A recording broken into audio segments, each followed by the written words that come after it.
Hello, everybody, and welcome to Hear the Music, where we bring you the latest sounds, the hottest gossip, and the best in Aussie music from across the country. I am your host, Ms. Jojo, and I'm so excited to bring you our first episode. What a show we've got lined up for you. Now, as you know, the last 2 years we saw absolutely every show, festival, music event cancelled. Our poor musos have been absolutely destroyed. But on a good note, live music is back. So let's have a look at what's coming up around the country over the next few days. Our girl Jessica Mauboy concludes the Boss Lady Tour this Saturday, the 9th of April at Adelaide Festival Theatre. Delta Goodrum wraps up her Bridge Over Troubled Dreams tour this weekend, playing Friday the 8th of April in Newcastle and Saturday the 9th at Kudos Bank Arena in Sydney. Bliss and Esso is performing Friday the 8th at Mac 2 in Hobart. Eskimo Joe is playing Friday the 8th at Tivoli in Brisbane. Troy Cassadaly and Ian Moss are playing at their Together Alone tour Friday the 8th in Rockhampton, Saturday the 9th in Mackay, and Sunday the 10th in Cairns.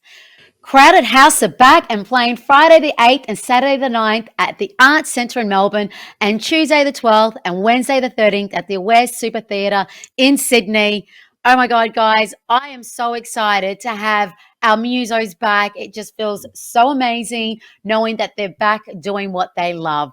Obviously, that's not the only shows happening around town, but they were the ones I was really excited to see. All right, guys, let's have a look at the top 10 Aussie singles topping the charts at the moment.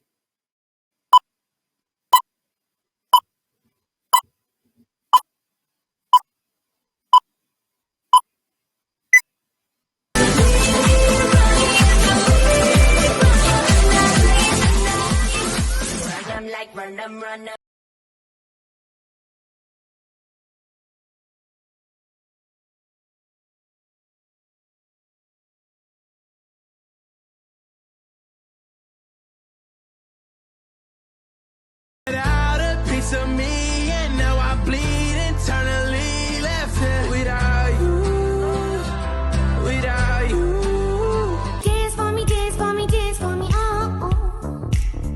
I never seen anybody do the things you do before. Because when I'm in a room with you, that missing piece is found.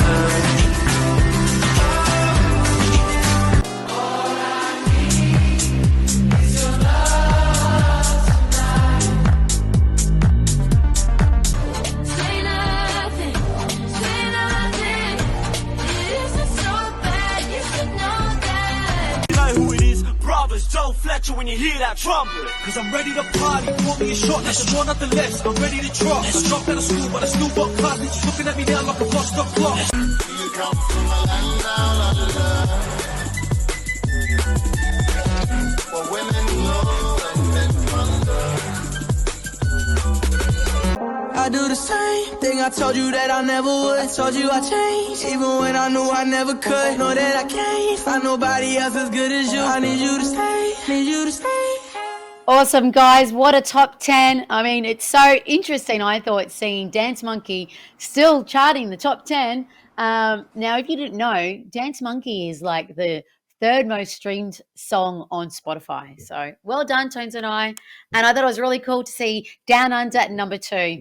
All right, guys. So you know what? I know there's been a lot of amazing songs that have come out in the last week, but I'm going to give you my top pick. Now, this song, I think it is so raw and real, and it brings much needed light and awareness to babies, I guess, and children who are of the state wards, have parents on addiction and are in foster homes. And this song is by Barker featuring Electric Fields, called Fight For Me. Want you to fight for me. Go ahead and fight for my love. Want you to die for me, but you just died on me. So now I'm standing in the mirror feeling real lonely. Sorry, mommy. Fight for me, mama. Fight for me. Fight for me. Walkers in the world built on tyranny. The system and the drugs, they are killing me. Escaping from the system, but the system needs the drugs. Beating up a puzzle when I really needed love. Fight for me. Wow, that song just really hits hard. All right, guys, you know what? It's the Grammys this week, and wow, what a show. the celebrities put on for us. I mean, some of them looked hot and some of them didn't look so hot. I guess I'm going to give you my top. Well, I'm going to say they're my top 10, but I think these are the 10 that I thought looked great. There are obviously more, but let's check them out. These are my top hot list. Let's look at my hot list. Amazing. Yeah, I think all these ones looked really pretty. Tiffany Haddish, Scissor, little Naz was a bit okay. I just didn't understand that butterfly. St. Vincent, she was great. Sweetie looked pretty. Carrie Underwood, I thought she was also lovely, and I really like her. She had a real 70s vibe. It felt like she was, almost staying alive. Oh, and I guess, wherever there's hot, there's a not. And these definitely weren't the only ones that didn't look hot. We'll talk more about it, but I'm not even gonna explain hot. I think you could figure out for yourself. Like, I don't know. Even like Billie Eilish coming up. What is that? And Justin Bieber. Oh, these people, I don't understand. They got a lot of money in the bank account, and I don't understand who their stylists are. Like, even I mean, I think I could do better. Lenny Kravitz, I mean, I'm sorry, I think he is so sexy. Like, this guy has not aged he's not aged since the 90s. I don't know whether he's human or a vampire. But, I think he's 57. He still looks sexy, but I'm just not digging the outfit. So, I don't know. Let me know what you thought. They were my top 10, top 20 pick. And I think even Olivia Rodrigo, I think I don't even have a clip. I might even have a clip for you. And she looked like she was going to a prom back in the 90s, like 98 is when I finished. Well, I just gave my age away. But I don't know, I just thought it could have been a little bit better. But anyways, that was pretty much my top 10.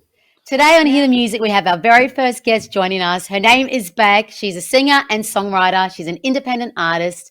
She's queer and she's a pop musician based in Brisbane.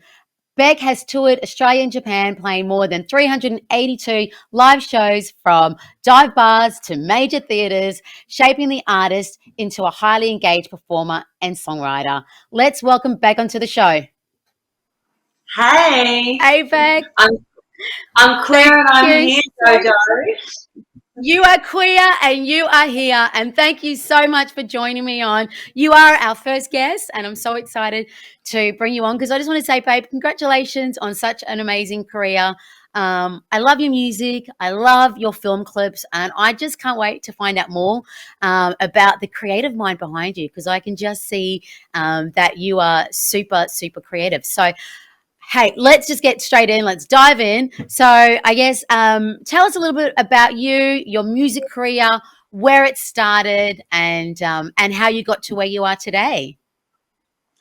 Yeah, so I started my music career selling handbags out of the back of a station wagon, driving along the east coast of Australia, stopping at, all of these old, I don't want to say old lady, but, like coastal town boutiques. And I was driving for hours and hours, and I went through all of the CDs in my car. I remember I listened to Bertie Blackman, her latest album at the time, until I just couldn't, it was done to death. Couldn't listen to the radio anymore. So I just started writing these little jingles in my head, and then I started recording them on my voice notes, and then I would stop at, 1 or 2 star motels, and then I would, get out the pots and pans and sing into a fan and start like creating, backing tracks for these voicemails. And then I went on Gumtree and, just put a call out for anyone in music looking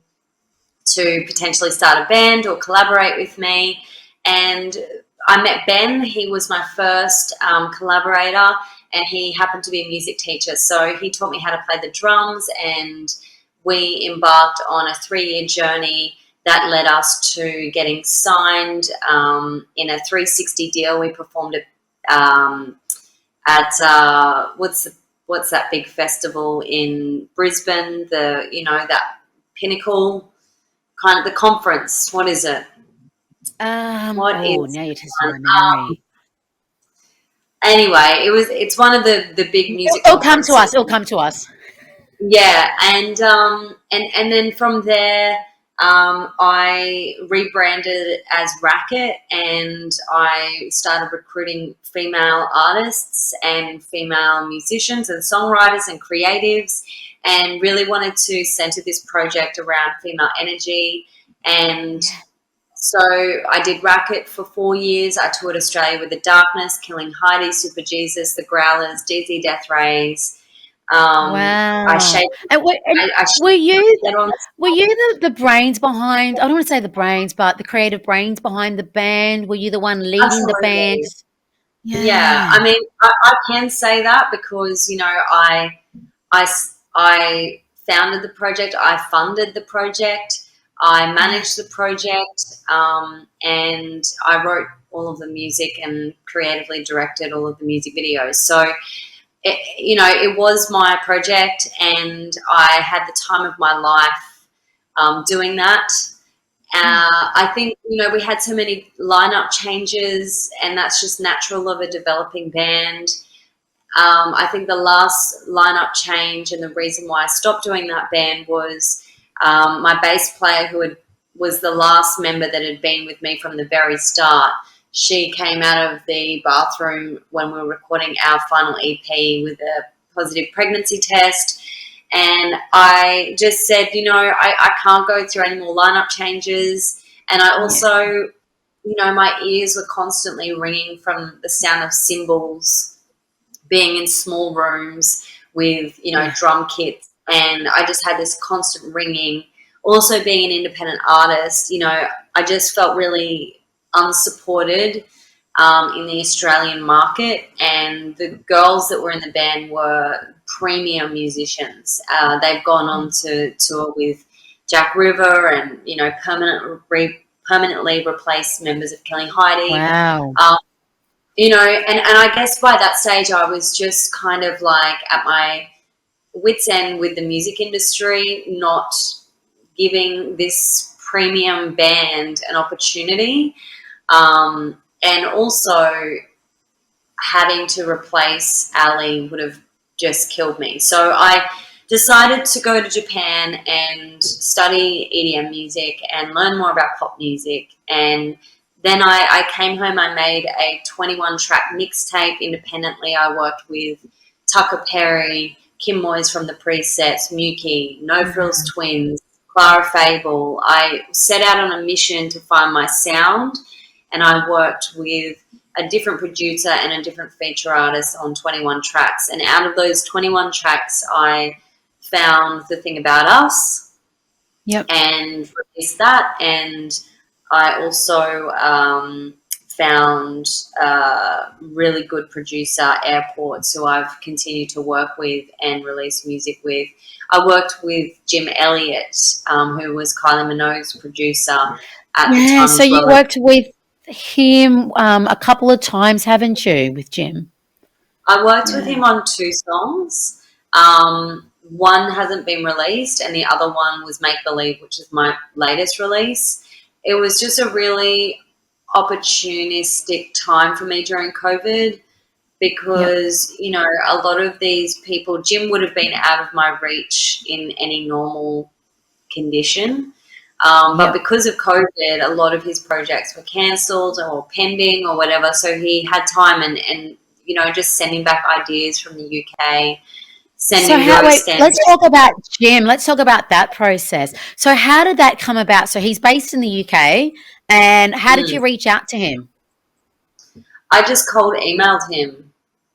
Yeah. I just sent him an Didn't email. slide into his DMs on Instagram. I don't think it was through Instagram. No, I found his email on Instagram, but I think once you're dealing with a producer that's on that level, like I don't feel like a DM is like the most Yeah. appropriate way.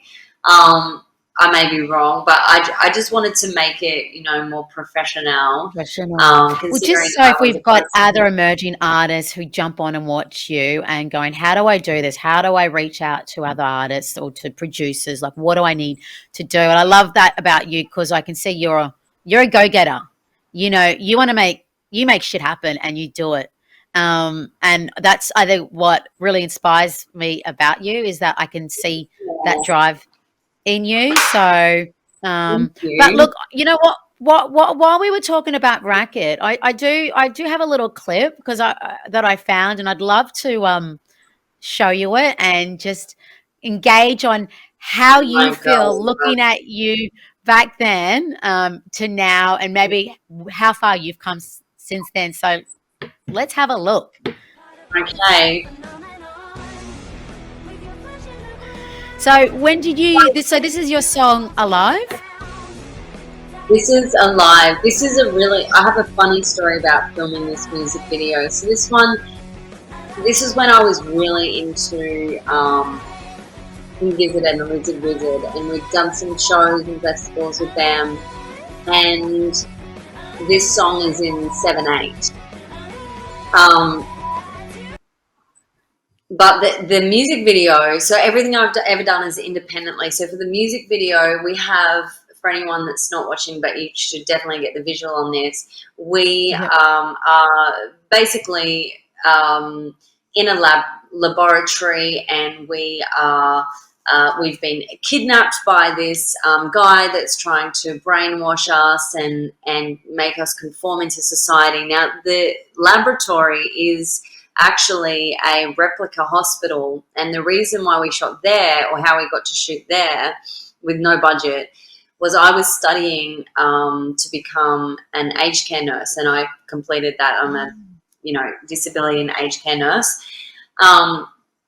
And we were using that room as a prac room, and I pleaded my case to the head of the university that aside from being a disability worker, I also am a musician, and I pitched them this idea, and they agreed to let me use that room for a couple of hours. And I brought in this crew with a smoke machine, and it set off the fire alarms in the entire campus.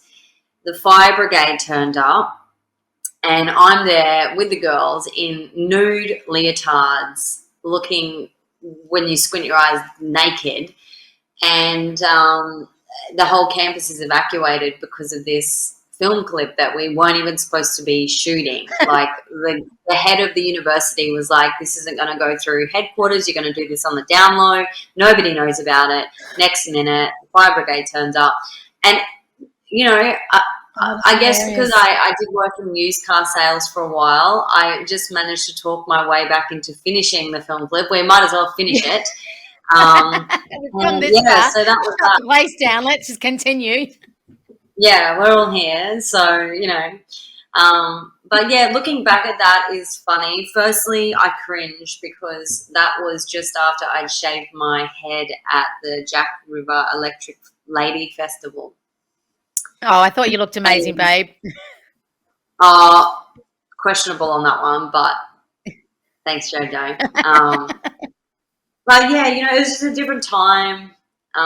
Always proud of the work in terms of the work to create that, and the recordings and the songwriting, and everyone that played on those records. Yeah, and you've gone But from yeah, being in a punk band to and transitioning to pop music. It's such. Does that feel yes. like a big jump? Like, how did that transition happen? Because you said you Um, went to Japan and studied yeah. EDM, which is another genre. While we're talking about pop, do you mind if I actually test drive? I've got to prepare for my new artwork on Friday. Can I do my makeup while I'm Oh, doing babe, go for it. this? Yeah, please give us a tutorial while you're at it. Exactly. So if you're listening to the podcast, make sure that you catch a visual on this, because it'll be fun. So how did I go from that? Well, look, Jojo, I grew up on stage as a dancer. I ran my own Spice Girls club. in Bundaberg, and insisted on making an appearance Oh, at I love every you, Beck. Friday. You're Oh, amazing. well, come on, we love that. Who didn't? Who didn't? Anyway, so I guess from Babe, there, like I'm I terrible. I can't even dance. Like, I'm a terrible dancer. So when you give me makeup lessons next time, you can maybe teach me how to dance and shake my ass. oh girl, come on, just get yourself down to a dance class. I still go to dance classes down at I do. I White go to Hills. Gabba Dance Studios in Wollongabba, and I'm still like stiff as in my body. I still can't shake. Okay, well, I can't help you there, girl. But yeah, how did I go from? Yeah, I guess as I said, just returning to my roots, returning to that pop, and being like seeing Charlie XCX being, this ultra, um, this ultra anarchist in the landscape of pop was like, well, I've done traditional punk. I'm growing up. I hadn't been drinking for 5 years anyway. I don't really embody this lifestyle authentically. Um, so I'm just going to try pop. Yeah, why not? Yeah, and that was it. So there was a period in between there which I haven't spoken much about, and that was when I was working with Dave Hammer. Dave Hammer is a producer in Sydney. He does lots of Mia Rodriguez stuff and Lime Cordial stuff, and he worked on developing my sound as well, but it was very, very EDM. It was hard auto tune. And so, the reason why I went to Japan was like to kind of learn a little bit more about what I was doing, perform that in Japan. And then when I came back to Australia, I was like, this EDM is so tame compared to Japan. But in Australia, like, no way, dude. Like, it was not going anywhere. Like, it's just too.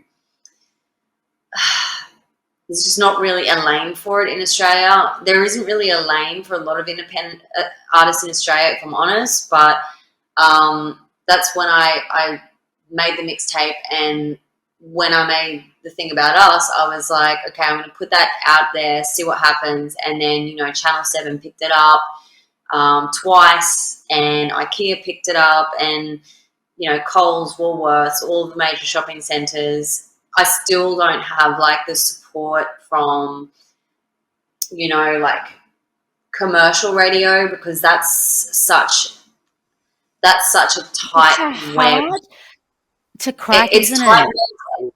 It's internationally informed. It's not like eh, I you think know. that's I think that's the mystery for a lot of artists is, you can get yourself on community radio, you can get yourself, I mean, even, trying to get on, I know you've been played on Triple J, but I even know trying to get played on Triple J for some artists, is not easy as well. So trying to crack No. the mainstream commercial radio stations, it's almost like you got to sell your soul or something. I wish I had the advice. I honestly, if I Well, knew, look, when I find out, babe, I'll let you know. no, look, I know what it is.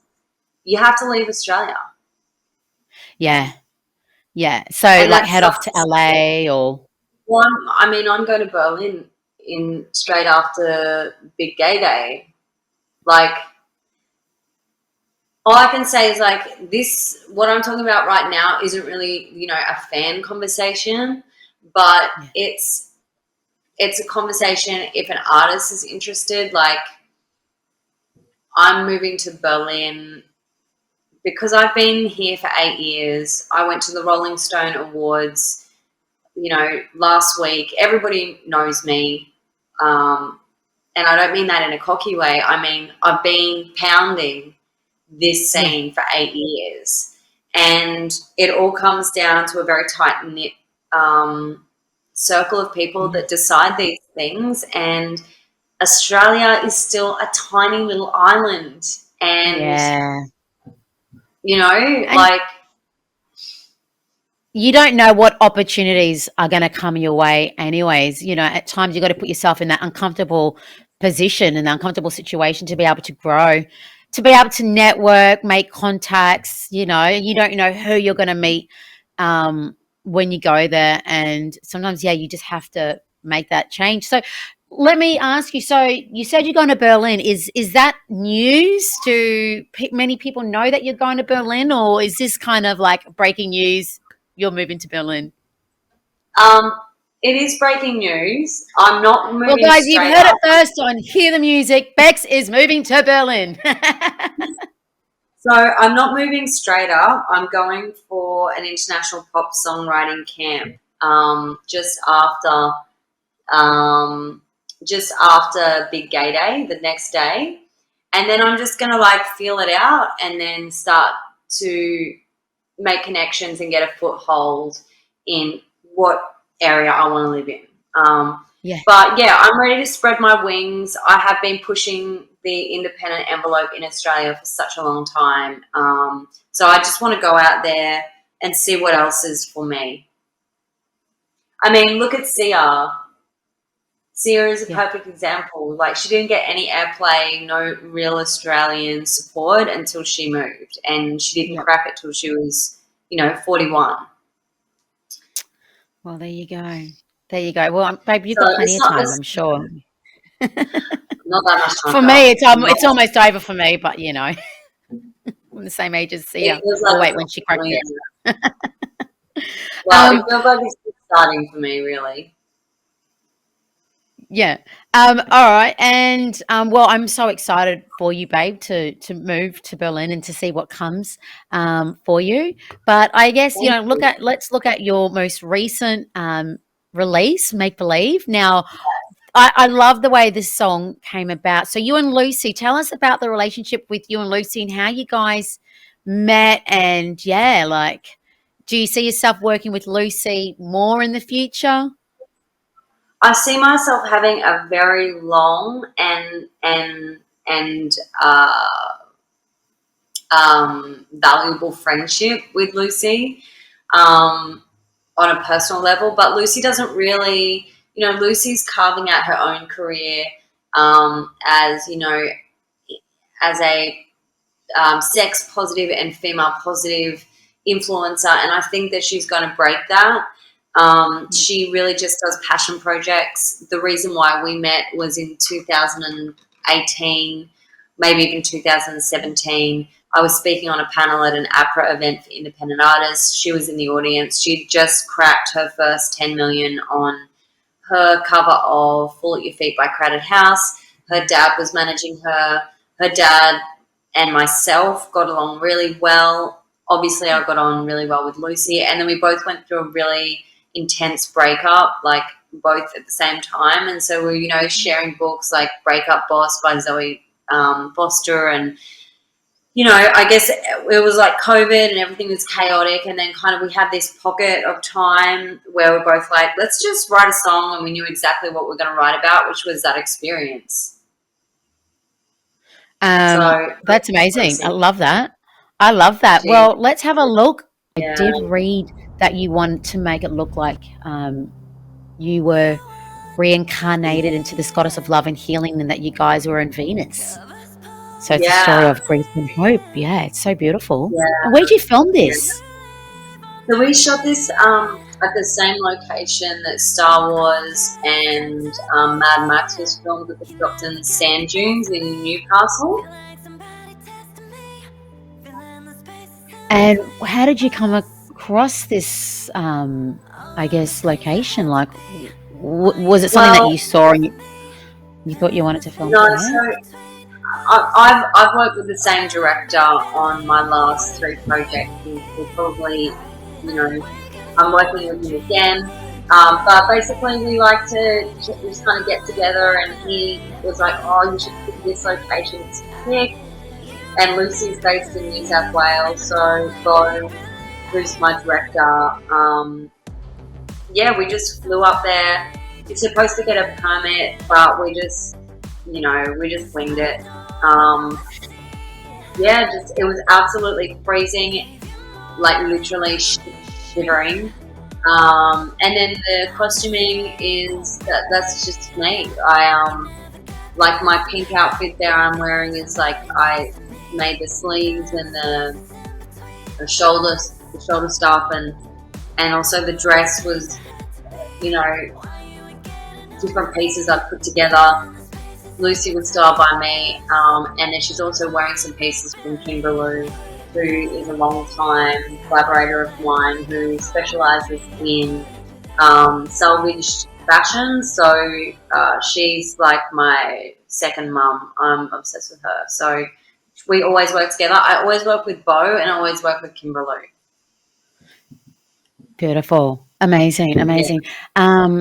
Now, I wanted to ask you now, as a person that's part of the LGBTQI community myself, I know you recently came out as non-binary, and I feel like I'm a bit of an I'm not like an. non-binary. Are you not non-binary? Is that No, what is no. I'm queer. queer? Okay, I get so confused. Why did I think you were non-binary then? So you're queer. It might be because of the queer, maybe. But I just wanted to make sure that, I wasn't saying that I was, or, Ah, but, okay. Well, no, thanks yeah. for correcting me because that's what I don't know where I got that from. Okay. So, I guess what did it mean to you to come out then as queer? Well, it was a real journey. Like,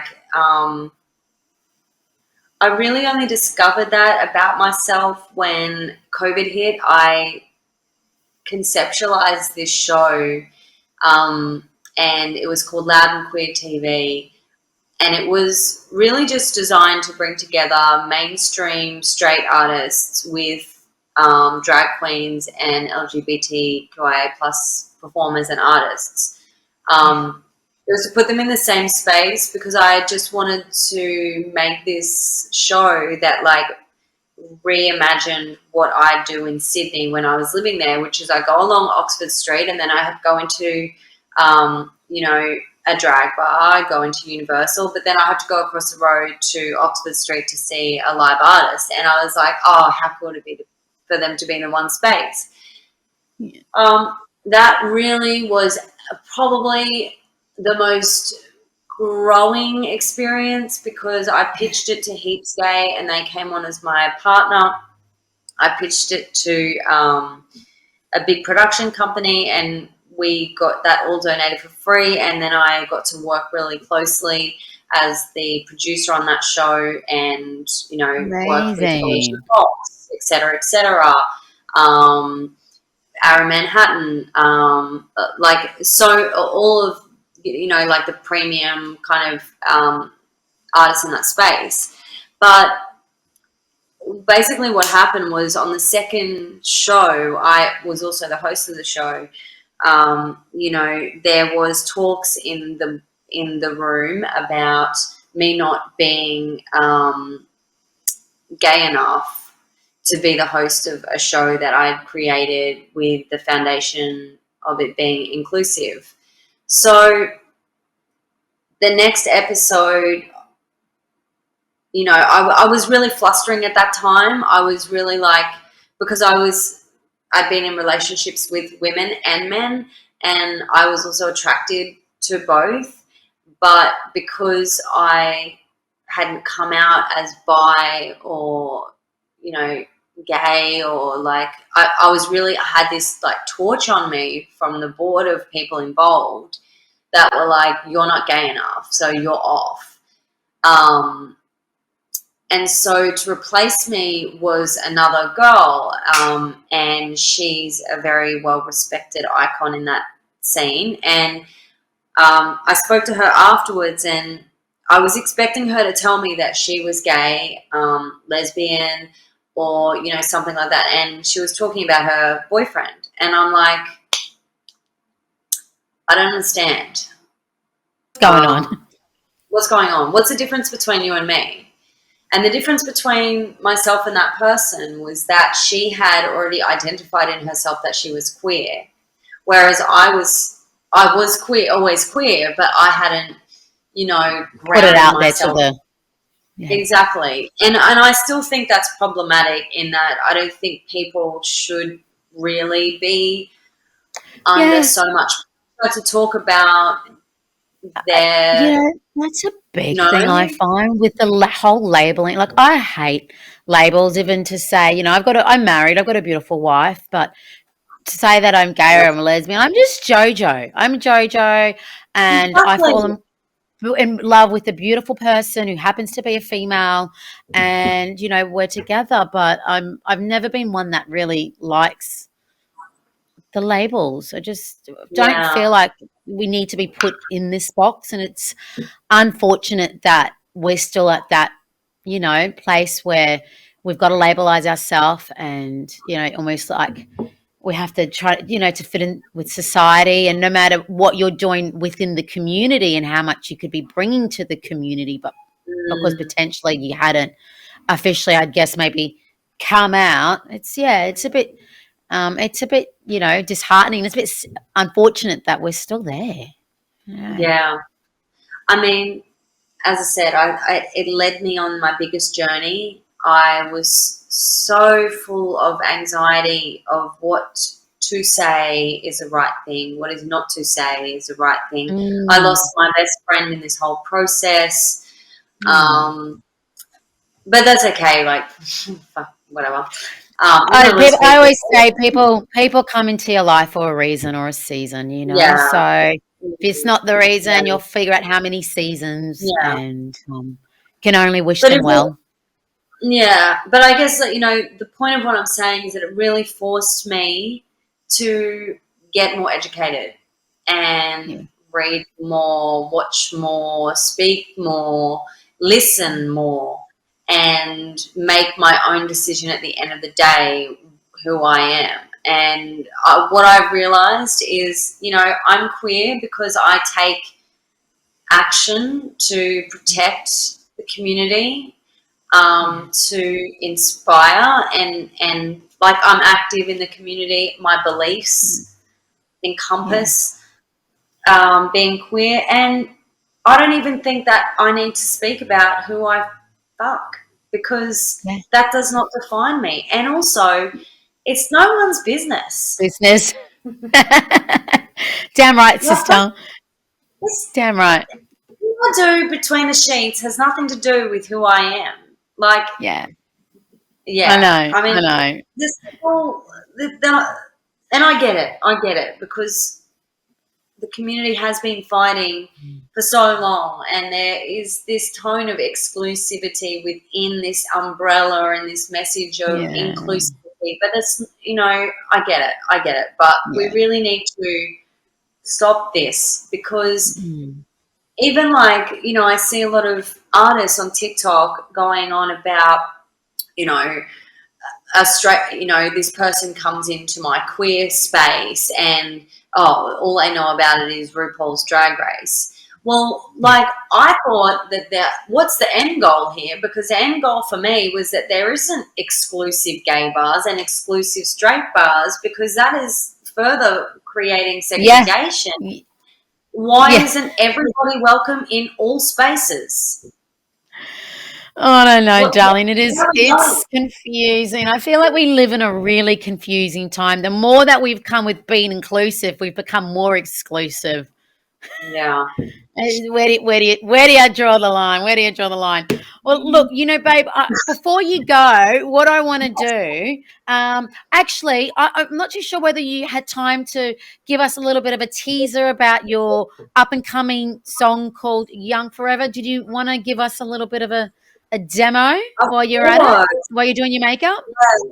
So this is so Young Forever is coming out at the end of May, and it is about what the title is about. It's about being young. As I said at the start of this podcast, I worked in aged care. I've worked in music therapy in aged care, and if you go on my Instagram, you'll see that my manager, who recently passed away, was a very big part of my Sorry. creative process, and also my support. So, I wanted to write something that was not about my abysmal love life, um, and something that, honored that feeling of me as well, being older. I'm an older artist, I've been around, and I feel quite self-conscious at times about my age and anxious that I'm not going to make it in time. But, then I see stories like Sia and Blondie and stuff. So this song is about, like, don't worry about your age, just go get it, however old you are. I And love it. the verse is like, don't wake me up in the morning. Don't set me straight out the door. Yeah, yeah. I like to feel like I'm ruining your expectations because I'm not really down to grow old. Mm, mm, mm. They told me tick all the boxes. My phone's got all these missed calls. Yeah, yeah. I like to feel like I'm ruining your expectations because I'm not really down to adults.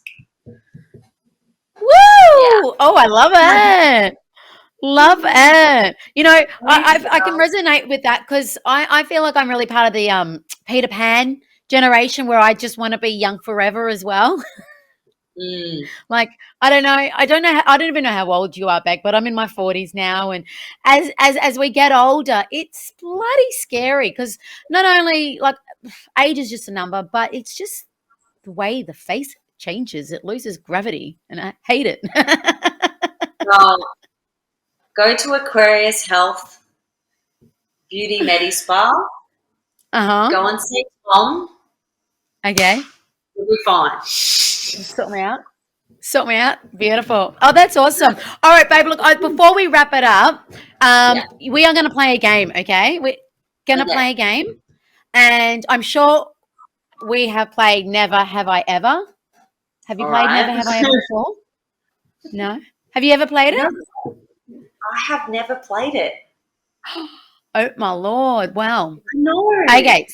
So I'll just give you a quick rules on the game. And look, it is a lot more fun if we were drinking. Like it's a really good drinking game with your friend. But I'm Yep. got my water, so yeah. I'm on the liquids today, the clear stuff. So basically, never have I ever. I'll ask you these questions, and if you have done it, so if you have done it, you have to respond by pulling down on your ears and poking Okay. your tongue out at the same time. If you have done it, Okay. That's if I have done it. Cool. and if you never have you ever. Never done it. Wait, Okay. I'm just making sure. Yeah, if you haven't done it, yes. If you haven't done it, if you haven't, just say never. Gotcha. Okay. All right, got it. All right. Never have I ever made out with 3 or more people in the one night.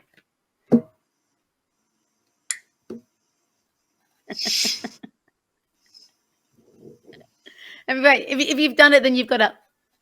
Oh, then a lot. Yeah. I'll do that with you too, babe. I'm sure we've all done it. Okay. I hope All right. so. Never have I ever been fired after the first week of a new job. Oh my god, we have a lot in common. All right. Yeah. Never have I ever accepted drinks from someone and then didn't talk to them for the rest of the night.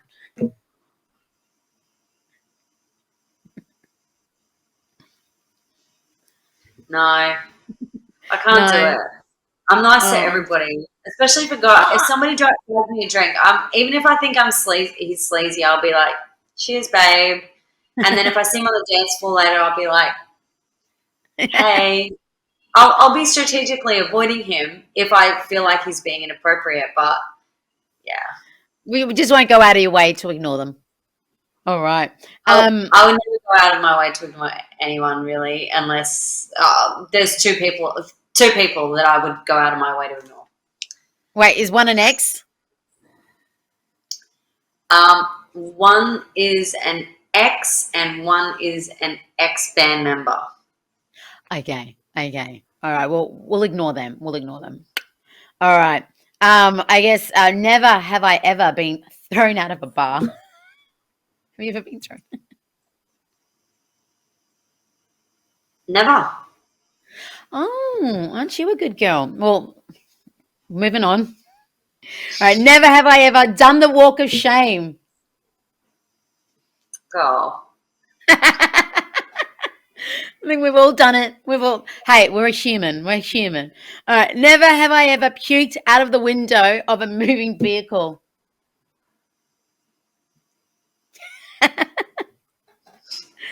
All right.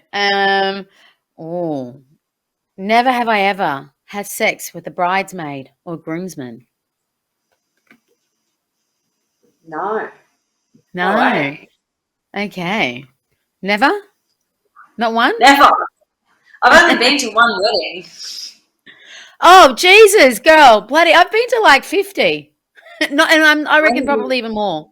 But I haven't slept with 50 of them. So, yeah, okay, that's definitely good. not. That's good because I was going to be inviting you to my wedding. That's right. There you That's right. I'm married now, babe. I'm married now. Okay. All right. All right.